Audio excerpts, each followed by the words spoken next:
Hey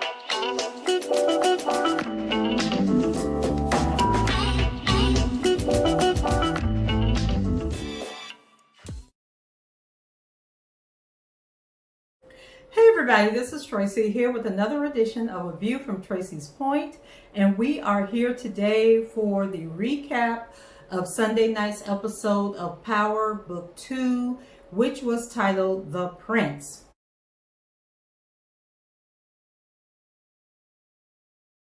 So before we get started, I want you guys to know, for those who don't know, I live in sunny Florida and it is so goddamn gone hot. Like, it is 80 degrees in my house. My air condition is running overtime, so I had to use like this little portable AC. So if you see my hair flying and you see my dress fluttering, it is because once these camera lights come on, it gets even hotter. Okay, so I got to keep myself cool. So anyway, are you guys following Power? Are you enjoying this new version of Power? I am still kind of like on a seesaw. Like some episodes, like the first episode, I was like, oh, okay, I'm going to give it a try. The second and third episode, I was like, okay, y'all doing too much. And then with this episode, I actually had to watch it twice because the first time I was like, you know what, I'm going to stop watching this because, this is horrible. The writing is horrible. The acting is horrible. But then I watched it a second time to take my notes. And I started to thinking, you know what, I think these people are acting the way that they're acting on purpose. And I know that Mary J. Blige and Method Man are getting a lot of flack. Mary J. Blige, I'm not sure. I can't remember if she's like had a full, like a leading role in a movie before or a television show. She may have done some appearances. But Method Man, I think, has some acting credit. I know for a fact has acting credits behind him. So I'm not really bothered by his acting. I think he may be a little out of his element because he's playing an attorney in this role, and we have certain expectations for attorneys. But I'm looking at it as he's a street dude that came up and became an attorney, but he's using his street smarts to handle this case. So anyway, let me know what you think about the actors, the characters. I know the chick who played Riley, Cooper Sykes' niece. I hope she has a recurring role because I really like her character. So let's go ahead and get started. So the show opens with Monet calling Tariq to confirm that they have a deal, but I don't think it's the deal that Tariq believes that he has. I think Tariq believes he's running his own organization and that they are his suppliers, but based on that phone call that Lorenzo made to Tasha, Tariq might be one of their employees, and he's going to later find that out. And so Monet basically lays down the rules, and she tells him that there's only 3 things that he needs to remember. So the rules are: 1, always pay the exact amount discussed. 2, make sure that he pays on time, because Monet knows that the kids at Stansfield have lots of money, and so if Tariq comes up short, then it's on him, but he better bring that money and he better bring it on time. But I'm more concerned about the on time part because Tariq has shown us that he is not a punctual person. And then number 3, Tariq said he already knew, always pay in cash. So Monet doesn't say hello and she doesn't say goodbye when she calls people on the telephone, and she don't want any problems with them either. Then we have a scene with Tariq, and he goes to see Stern, and he goes to the desk and he says he's there to see Mr. Stern. But then when they send Tariq back, he's like, okay, this isn't the Stern that I was looking for. Stern, we learn, is married to a much younger man. You heard me, okay? So we should have known that it wouldn't be long before we had the introduction, of the whole LGBT angle on this TV show. And to be honest with you guys, I'm starting to think that it is now a rule in Hollywood that you can't get your shows green lighted if you don't include the LGBT community in it. And it's even more interesting because didn't 50 Cent talk a lot of trash about empire and their, angle on gay, with Jamal being gay and all that stuff. And he was bashing them. Now here he is, can't get his show moving along, unless he put some gay scenes in it. So we see how that works out in Hollywood, right? So the character who plays Howard Stern's husband is named Sebastian, and he is all too happy to be playing this role, and lets us know that he and Howard Stern are newlyweds and that he prefers to hyphenate his name, just like a woman, okay? And everything associated with the husband has to be as amazing and phenomenal as he is.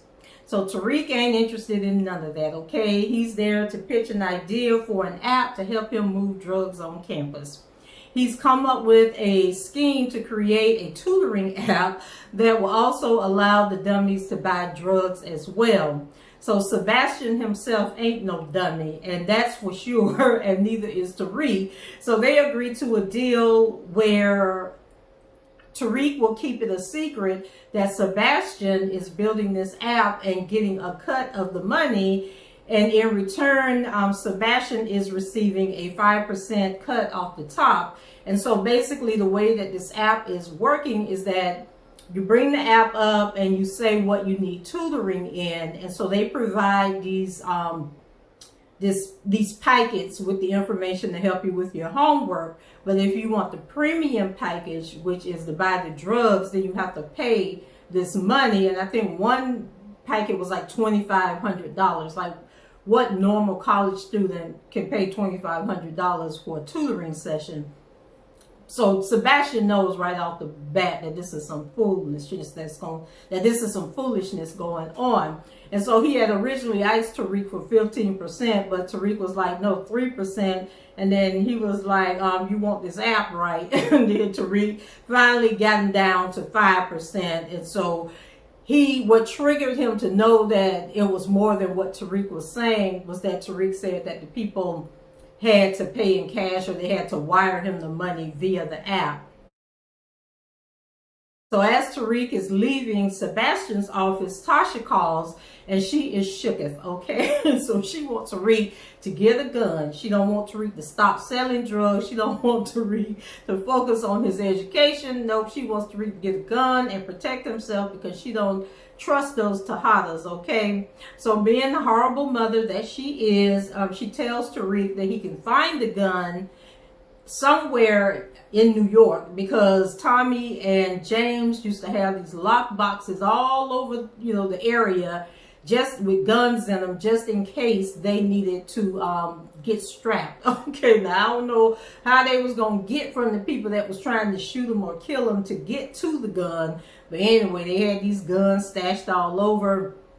Tariq believes that Tommy may have removed all the guns, but Tasha's like, no, I'm going to text you the locations, and at least one of them should have a gun, which I thought was really stupid, because I'm thinking, in today of technology, the way these feds and these people tracking everybody's phone and tracking everybody's movement, why would Tasha be calling Tariq on his regular phone, giving him this information that can easily be traced by the feds if they're ever under investigation?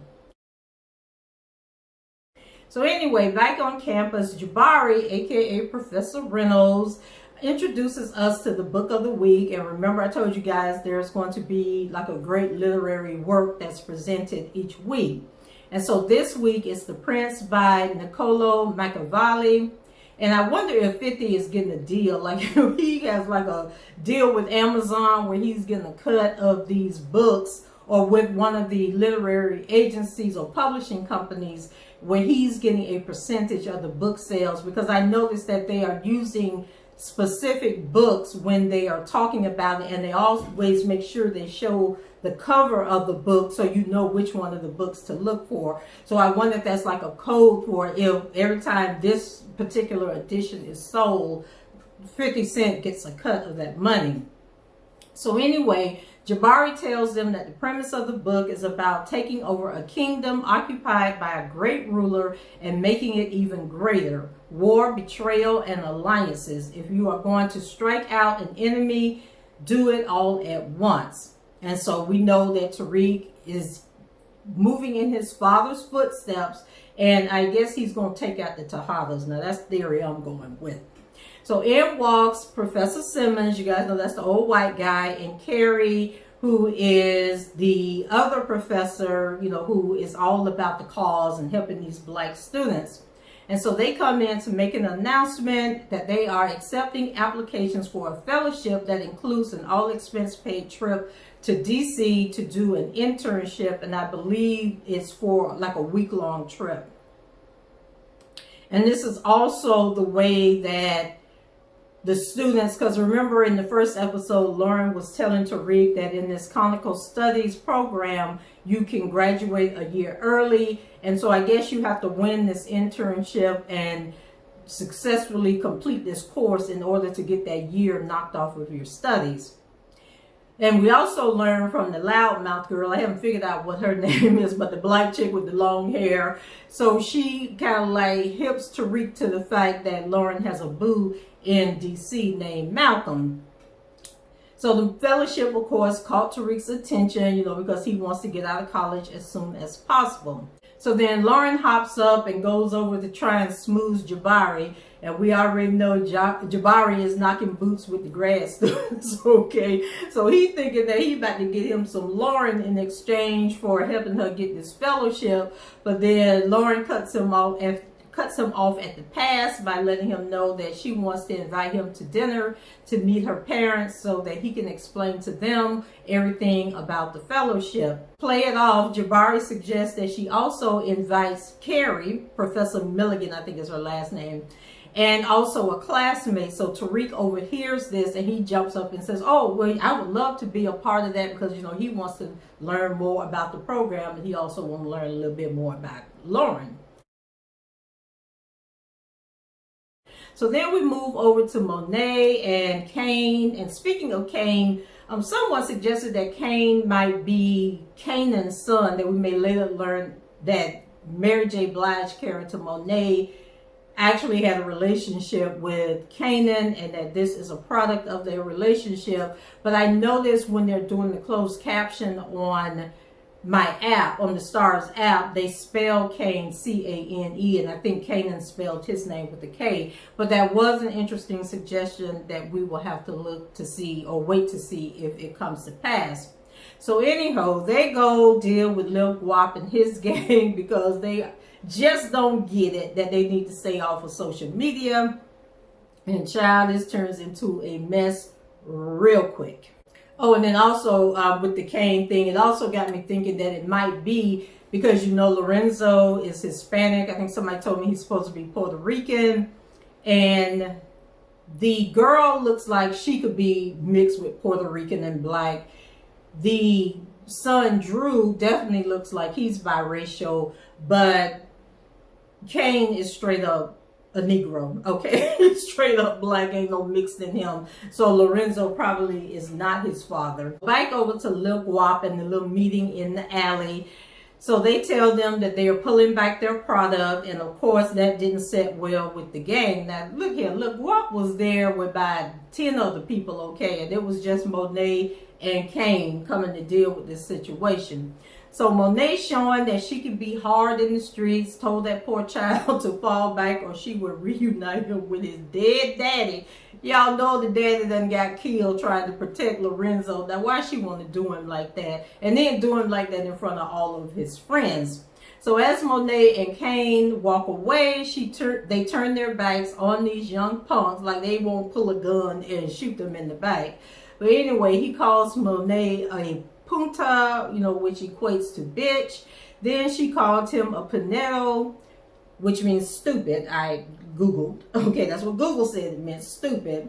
So words were exchanged and guns pulled, and Kane beat the poor child down so bad I was wondering if he was still alive. I swear Kane, the makeup artistry made it look like Kane had to bash that boy head in and his fist had to went into his brain. It was like so bloody and messy. So I'm thinking it's about to be a war between the G2G gang and the Tejadas, you know, like a turf war or something. So we'll see a few bodies dropping in the next, well actually next week is the mid-season finale, so we'll see what happens then as far as retaliation, but you know these kids are going to try and get back at them. So the dude in the scene last week with the stripper that I didn't understand, well, his name is Scott. So Scott is the dealer on campus, and now he knows that he has competition. So Braden is freaking out, and he comes running to tell Tariq. And so Tariq reminds him that Scott doesn't even know who the competition is, so he'll understand why Braden is all upset. Besides, their app is ready and it's time to do business. So Braden is all goofy and exciting and talking about trap. So listen, Tariq might have to take Braden out, because Braden gonna get them in a whole bunch of trouble because he has no discretion whatsoever. So Tariq explains the app and how it works, and they are going to use a referral system, and it's Braden's job to recruit the people that will initially get word out and recruit people, you know, to then pass the app on to create this network. And so Braden is all in and thinks that Tariq is a genius, like he is all in, all in. So Tariq goes to meet Sebastian, and they have already made a grip. You know, he takes McClain the money, but it's all in cash, and have the nerve to be talking about the mock trial and this ain't what he's wasting his money on, and that McLean needs to get it together. So McLean lets him know that it was money well spent, because they now know that there is no way in hell that they could put Tasha on the stand, because she is a bona fide liar and she can't go near any witnesses, okay, or any jury or anybody else. You're gonna have to sit at that defendant's desk and keep her mouth shut. So Tariq asks why can't he testify, and McLean lets him know that would be worse than putting his mama on the stand, because everybody knows that a son will lie to protect his mom. So then McLean tells him that his plan is to get Sykes off the case, and then the case will get bumped back down to the state level. So Tariq tosses the money and says, when he swings at Sykes, don't miss, and then walks out, you know, like he big time gangster giving orders and all. So Paula lets McLean know he can't accept that cash, and McLean acting dumb, you know, like, well, why we can't take the cash, you know. So she spells it out. You know, Tariq is emotionally detached and the product of two pathological liars, and he's paying in cash. You figure it out. They would trace that money back to them so fast. So he thinks if Tariq was up to no good, he would have wired the money through a shady LLC. He gives the money to Paula like it's a gift, or maybe it's her job to take the money to the bank. So over at the MCC, Tasha goes to talk to the lady, you know, the chick, Layla, I think her name is. I said Letitia in the last episode, but I believe it's Layla. And she tells her that someone is watching her, but she lets Tasha know that there may be, but it's not Marshall Meredith. And then Layla walks off because she ain't trying to get caught up in Tasha and her foolishness. But meanwhile, Bishop is off in another room looking through the glass, once again working on the electrical panel, and, you know, reporting back to Lorenzo what Tasha is doing. But I don't think Tasha gonna have a friend in Layla, because Layla like, I'm trying to get out of here. I ain't trying to get caught up in this. So then we move over to Judge Larkin's chamber. So she's the one that's over Tasha's case. McLean is presenting his case to have Sykes removed for misconduct, and McLean throws everything in the mix. Sykes was part of a conspiracy to frame James. Sykes talked to Tariq, a minor, without his parents' permission. He threatened Tasha and Tariq with prosecution if they didn't give up evidence on James. And then he finishes by saying that the whole case against Tasha is now revenge because Tasha wouldn't flip on James. So the judge is outraged and promises to ask Sykes to recuse himself if it turns out that McLean witnesses can prove that he is a corrupt U.S. attorney, which we already know the whole system is corrupt, because how else could Sykes even be the district attorney, the U.S. attorney for the Eastern District of New York? So back at Monet's, the kid proteges that she is raising, Drew, Diana, and Kane, are discussing what happened with Lil Guap when Monet walks in and lets them know Tariq has joined the team. they are all unhappy. Like, what the hell are you doing? Are you serious? And she asks Drew, you know, who's all corny and need to be at somebody college trying to be a lawyer or a politician instead of running a drug organization. She asks him what did he think, and he says that he likes Tariq, and Tariq is a very smart kid. So Diana says that they need to learn how Tariq moving that money, that weight over there on campus, making all that money. So Monet makes it apparent that she isn't even interested in Kane's point of view, and that is going to be a problem down the line because Kane is tired of her hurting his feelings. So Monet wants Drew to go to the school and get intel on Tariq. Diana pipes up and says that I can do it, you know, because she thinks she all hot and sexy, and I guess she gonna throw it on Tariq, and Tariq just gonna start yappity yap yapping. And of course, Kane says that he can get Tariq to talk, but Monet basically tells him he's a hood rat and wouldn't make it past the gates at Stansfield. And so she's already decided that Drew is the one that is going to go and talk to Tariq. After Drew leaves, Diana and Monet get into it again about that phone. Well, they didn't get into it, but Monet is definitely one of those mothers where you get in trouble at school and she kind of lets it pass and then wake you up at like 12 o'clock at night to start yelling and screaming at you about what you did. Well, that's how she handled Diana, because then she took Diana's real phone this time. And she also lets her know that she did not appreciate her calling Lorenzo, you know, to be talking about her, which I don't believe that Lorenzo told her that Diana had that burner phone. And then there was a part of the conversation where Drew tries to tell Monet that they are better off with Little Guap because he can be controlled, but she thinks that she can control anyone by giving them what they want. So she thinks that Tariq will be okay as long as he's getting these drugs in order to pay for Tasha's case or for whatever it is that he needs all this money for, because I don't think at this point she knows. Well, she has to know what's going on, you know, which it makes the whole thing confusing, because remember, Ghost was supposed to be this big time kingpin, right? Then he was turning his life around, had done all these interviews and stuff, was constantly on the news, from being arrested to running for the gubernatorial the assistant governor or vice governor or whatever they call that position.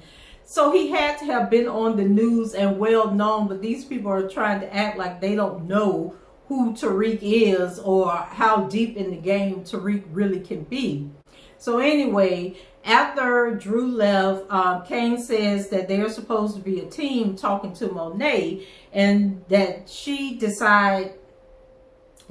made this decision without him, and she lets him know real quick that yes, we are a team, but every member on the team plays a different position, and his position is a hit man, not a decision maker.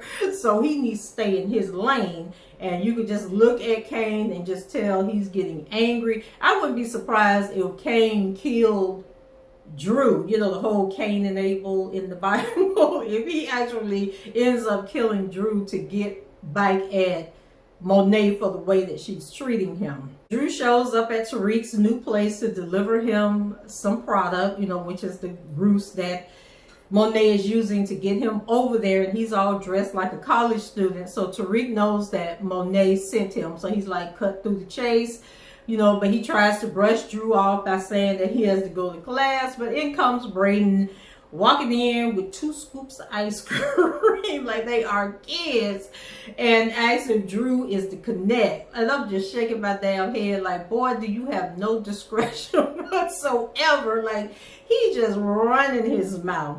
So Drew follows Tariq to an art class and still tries to brush him off, and Tariq still tries to brush him off, and basically is like, I know Monet sent you, blah blah blah, this is what you tell her.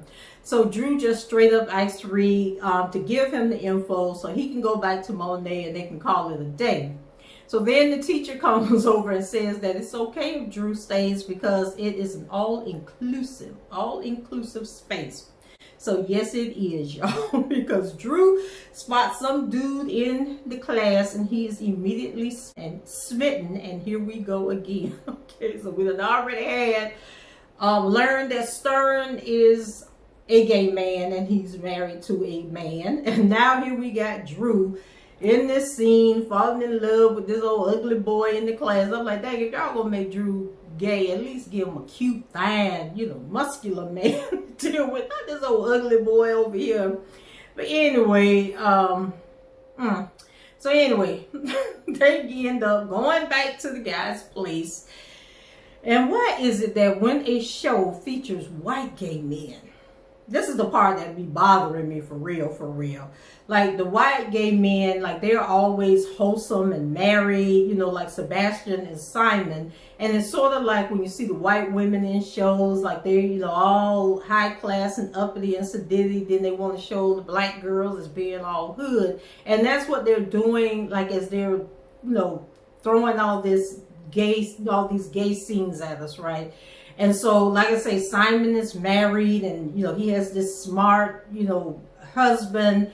And then we got the brothers just out here having random sex and hookups. They just meet some dude and all of a sudden they back in the hotel. Kind of like how they be doing the black women, like all black women are hoes and they'll sleep with anybody. And that's kind of like what I'm seeing in a lot of these shows, where they're touching on this topic, is that they're doing all this stereotyping all over again. And then I think it bothers me so much is because we all know that black gay men are the leading number of people that are contracting HIV, whether you have PrEP or not. People are still being infected with HIV in large numbers, and those are usually gay black men or gay bisexual men. And then you have black women who are also being impacted at high numbers too, because of the whole, homosexuality, bisexuality thing going on. So enough of that, let's move on. So after Drew runs off for his rendezvous, Tariq goes to find a gun in one of the lock boxes. And of course there was one, just happened to be one waiting on him. But I like I said, I don't understand the whole lockbox thing and how you get to the gun when somebody is after your butt. But anyway, we're gonna roll with it, okay? Now Tariq has to deal with getting more product and talking to Paula, who has shown up on campus to talk to him. So she gives him the money back and tells him he has to pay with a check or money transfer. And he tells her he stole the money from his grandmother because she is the only one who got money from James's estate when he passed away. Now Paula looks like she's feeling sorry for him and wants to help, but I'm not sure if that's really her intention. So then we move over to Sebastian, and he is so flamboyant, y'all. He is just all out there, okay? So he calls Tariq, being all extra, lets Tariq know the app is breaking all their projections, and the Steve Jobs, okay, of apps, and that his idea is really amazing and phenomenal. So Sebastian ends up getting his 15% after all, because now he has to help Tariq wire this money to McLean to pay for his mother's defense. And no matter how hot it is in here, I had to turn that fan away from me because it was blowing off, just making a mess here. So anyway, Tariq is now blowing up Drew's phone while Drew is trying to get busy with his new little boo thing he done found. And so then we have a scene where Drew calls Diana, not knowing that Monet has her phone, because remember, she took the real phone. Monet takes the phone and then puts it on speaker. Drew tells Diana, that he got a little sidetrack and he's not with Tariq, but they need to get a lot of product to him as soon as possible. And child, at least Diana got her phone back, because after she handled that call for Monet, she looked at Monet like, give me my phone back, bitch, okay? So Monet gave her the phone back. But I was like, Monet, you need to check your kids, okay? Because I don't know who's running the organization. Are you running the organization, or are they running the organization? So Diana arrives at Tariq's apartment with the product and lets Tariq know that she wants to know where Drew is. But before that, she shoots her shot with Tariq, okay? And she just being all fast and all trying to kiss on Tariq and throw that stuff on him. But I'm like, these some grown ass kids on this show. So Drew shows up to save the day. Okay, they get the kissing and Drew gets the knocking on the door. So, by the way, when Drew finally returns home, he goes straight to the shower, and then he tells Monet that the money is in the bag. And when she goes to check the bag, she finds this drawing, I think, that the guy in the art class has made for Drew. And she basically lets Drew know that he needs to be extra careful, you know, because the men in the family, like, cold word, the men in the family ain't gonna be going for all of this, okay? So you need to get it together, boy, and watch yourself. So you know Drew is obviously Monet's favorite child, okay? And she probably would kill somebody over him. So back at the Eastern District of New York, Sykes is trying to reach John Mark when an agent walks in to let him know that he hit a roadblock and trying to get the information that Sykes needs. So Sykes says that the key is learning how Tariq is paying McLean, and Sykes still trying to do stuff under the table. I was telling that man to go follow Tariq, and that man said, look, I said I would help you out as long as you kept it above board, but I'm not jeopardizing my job for you, fool. And so they are cut off when two officers show up, and they got this little girl with them, and that little girl is pink-haired Riley, okay, Sykes' niece. And so she's been caught buying marijuana in Central Park. And so they let Sykes know that they are doing him a favor by bringing her over there. But since she can't shut her mouth and stop being disrespectful, they're still going to charge her. So Sykes tells them to leave and give them a private moment. And so he's chastising her and threatening to tell her parents and all this stuff. And then she's like, well, I'll do anything if you keep this secret between us. And so he's like, oh, hell yeah, I got something you can do for me. So he uses the opportunity to get her on campus and to try and figure out what Tariq is up to. It was now time for the hearing in Judge Larkin's chambers, and McLean has brought in Bianca Rodriguez. So he thinks he has Sykes, but Sykes turns the tables on her real quick and shows that Bianca had her hands in it as much as he did, and that they are both dirty and were both massaging each other's back to get what they want. So Bianca telling it all. I remember she got the phone from off of Terry Silver's body, and then they planted it into James' drawer in the place where he was staying at. So that was stricken, and then she tells how he put the bug on Proctor's daughter, and that's how they were able to pressure Tate to lie, Councilman Tate. So Sykes threw her under the bus real quick, and then backed the bus back over her by talking about how they were able to get Tate to lie, and how she was able to get Dre to lie. And I was like, ooh, y'all just low down and dirty. So Judge Larkin says that she is sending a transcript of the meeting that they just had to Bianca's superiors, and then jokes with Sykes that Bianca has an axe to grind with him. Oh, and she now wants to talk to Councilman Tate to see what's really going on. Then John Mock and the DNC guy, Stephen Ox, I think his name is, they get served with subpoenas. Okay, so they tell Tate that he can't tell the truth about James, and that he needs to give the narrative that they want him to give. So Tate is now in the judge's chambers following orders. Tate says that he lied for Tasha, not Sykes. He feared for his life, and his fears were confirmed when a failed hit was made on his life. And he says he lied about James being a drug dealer. And you guys remember Tate was staying with his brother, and they were out in the garage or in the backyard or something in front of the garage, and I think somebody shot at him or something. I remember he was at the brother's house when whatever the attempted hit happened. As Tate was walking out, McLean pulled him to the side and told him he was a lying ass nigga, okay? So it's the night of Lauren's dinner, and Carrie is admiring the artwork as she enters the home and turns to face Jabari, who had gotten there earlier. So Tariq is running late as usual, and then he tries to go by a florist to buy some flowers, but the florist is already closed. And so by the time he arrived at the people's house, they done ate dinner and was on dessert. So Lauren's mom told Tariq that he was on CPT time. And so Carrie had to cut Jabari off, and he was moving into a dissertation on why colored folks can't never be on time anywhere, why we always late. And so she brings up the book, The Prince, and Carrie's mom wants Tariq's take on it since it was such a short book. So I don't know if Lauren wanted to say, Tariq don't never read the book, mama. Like, he always getting in trouble. So Tariq tries to impress her by saying he read the book 3 times. At first at Choate and then some school called Callister. And so Lauren's dad asked him if he transfers a lot. Like, boy, what's going on in your life that you own to all these different schools? So Lauren jumps in, this is save her boo. And then mom says that her memory of the book is that it's a handbook on how to be the perfect little sociopath.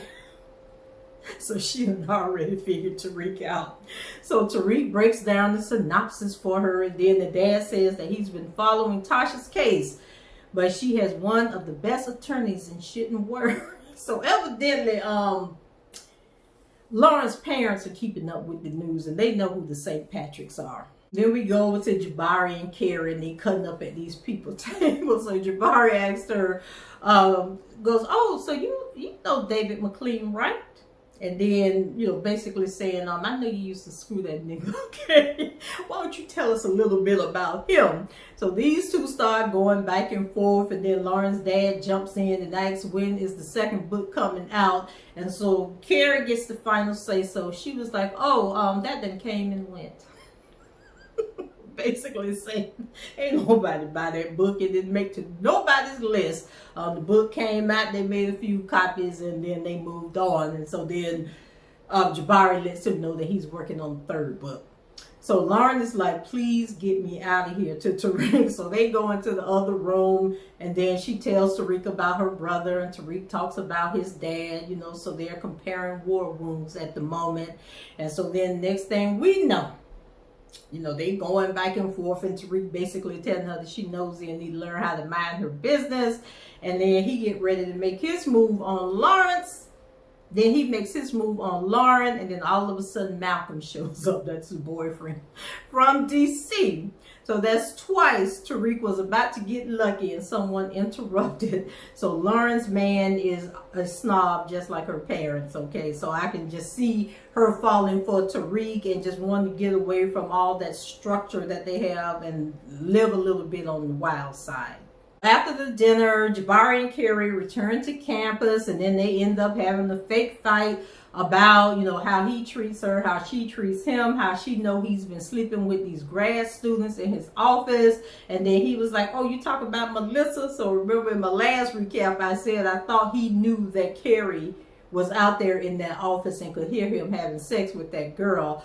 So then the next thing I know, I thought that their acting the first time I watched it was really horrible when they were having that argument. But then I realized that it was intentional because they're both, bougie Negroes, okay? And so they ain't going to be cussing each other out and calling each other out of name. They're going to be making these little intellectual jabs with one another. So I decided that their acting really wasn't that bad. But anyway, child, by the time they got through, they went to having all wild, crazy sex on the desk and everything. And I'm like, Lord, do Professor Simmons ever be on campus to catch all these shenanigans going on in his office? And child, she done stripped Jabari down, ass butt naked, and all I can say is that's one fine, fine ass man. Okay? Okay. So now we're over here on campus, and Riley is on the spot. Okay, that's Sykes' niece. And so she's made her way onto campus and into a frat party, as she has her eyes on the target, but ends up with Brayton, who tells her quick that Tariq is his roommate. So Tariq walks off and gets a text from Lauren, and she wants to talk, but he tells her that there's nothing to talk about. He then spots one of Scott's friends. Remember, Scott is the guy from last week that was getting handcuffed with the lap dance. And so Tariq tells the friend that Brayton is the one that has the pills. And then the friend goes and tells somebody, and then it eventually gets back to Scott. So in the first episode when Tariq met, or the second episode when Tariq met Brayton's brothers, and they kept saying skid mark, I thought they were making a racial slur at Tariq, when it turns out that skid mark is the name for Brayton. So maybe he didn't wipe his butt good when he was a child and he always had skid marks in his underwear. I don't know, but skid mark is Brayton. So anywho, the guys get word to Scott, and Scott and Brayton get into a fight. And the school ends up suspending Scott, because obviously they can't suspend Braden because he's a Western, and that's where they get all their money from. And like I said earlier, I love Riley's character, and I hope she becomes a regular, and she can be Braden's crazy version of Tommy's mommy, or either the girlfriend that Tommy killed, whose name I can't remember. I swear, y'all, this is almost over with. So the next day in class, Tariq, tries to pimp the game. Lauren comes in, but she sits on the opposite side. So Tariq gets up and goes over and sits next to her. And so he knows that Diana has been blowing up his phone with text messages. So he purposely lays the phone down on top of his tablet, so that the next time that Diana texts him, Lauren can look down, because women gonna look anyway. It's just automatic. So she looks down and sees that Diana has texted him like 4 or 5 times, and so now she's all in his feelings. So he's just pretty much playing head games with her to get her to want him more. And so Tariq gonna have these 2 chicks fiending for him, and letting us know that he'll be 18 in a few weeks. Like, I don't know why that was so important for us to know. So anyway, Sebastian wires the money from the fake LLC, and Paula gets a notification as she is getting her little box eaten out, okay? So then all of a sudden, McLean comes up from under the sheets, and I'm like, Lord have mercy, bring it, Method Man. Okay, so he putting it on Paula, and so Paula looking at that phone like, what this little Negro done got this money from, and then wired it to us. And so, she ruins the mood talking about Tariq, and McLean is like, obviously I ain't doing as good as I think I am, because this what you want to talk about. So Paula still wants Tariq investigated to figure out where they're getting this money from, but McLean is just happy about the money and staying undefeated. And so Paula reminds him that he's undefeated because of all her hard work.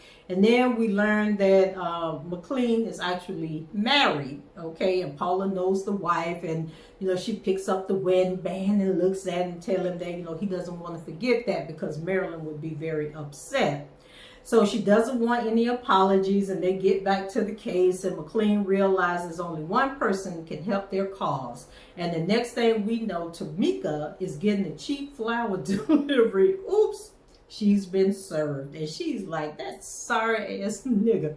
She was not happy at all about getting that subpoena. Then just to wrap it up, Tasha gets a text from Lorenzo, or either Monet, I couldn't figure out which one it was, of the pics that Drew took of Tariq when they were in the art class, because when the lady told Tariq to go to his seat, Drew took a couple of pictures of him.